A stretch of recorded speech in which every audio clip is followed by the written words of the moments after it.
صحابی فرما رہے ہیں مجھ سے کوئی حضور کا حلیہ پوچھے میں نہیں بیان کر سکتا، اس لیے کہ میں نے جی بھر کر دیکھا ہی نہیں۔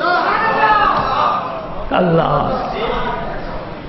یہ مسئلہ اب میں آج نہیں بتاؤں گا اس لیے کہ وقت نہیں ہے، کہ صحابہ کرام کے طبقے ایک طرح کے نہیں تھے۔ ایک وہ طبقہ تھا جس کے صدر ابو بکر صدیق ہے، جنہوں نے عرض کیا تھا یا رسول اللہ آپ نے 3 چیزیں پسند فرمائی ہیں تو میں بھی 3 چیزوں کو پسند کرتا ہوں۔ فرمایا کیا پسند کرتا ہے؟ یہ تو طویل حدیث ہے، طویل حدیث ہے۔ پھر جبریل آئے، انہوں نے بتایا میں یہ 3 چیزیں پسند، پھر اللہ تعالیٰ کی طرف سے فرمایا اللہ تعالیٰ ان 3 چیزوں کو پسند کرتا ہے۔ وہ طویل حدیث ہے، زندگی پھر کبھی۔ ابو بکر صدیق نے کیا عرض کیا؟ یا رسول اللہ پہلی چیز میں یہ پسند کرتا ہوں کہ میری بیٹی ہو آپ کے نکاح میں۔ دوسری چیز میں یہ پسند کرتا ہوں کہ میرا مال ہو آپ خرچ فرمائیں۔ اور تیسری چیز کیا پسند کرتا ہوں؟ میری آنکھوں رخ انور تیرا ہو، بس میں دیکھتا رہوں دیکھتا رہوں۔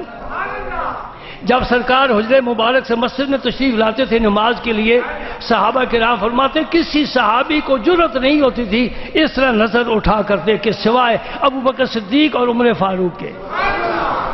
یہ ترمذی میں حدیث آتی ہے اور سیاست کی کتاب ہے۔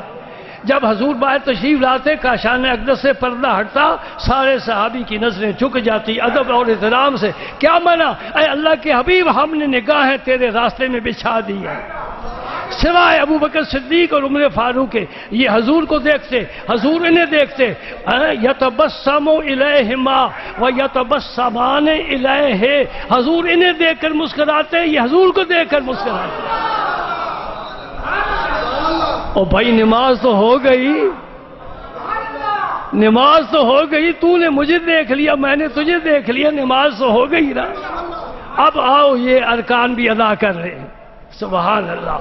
تو حضرت عمر بن عاص فرماتے ہیں چھوٹا صحابی نہیں ہے، فاتح مصر ہے،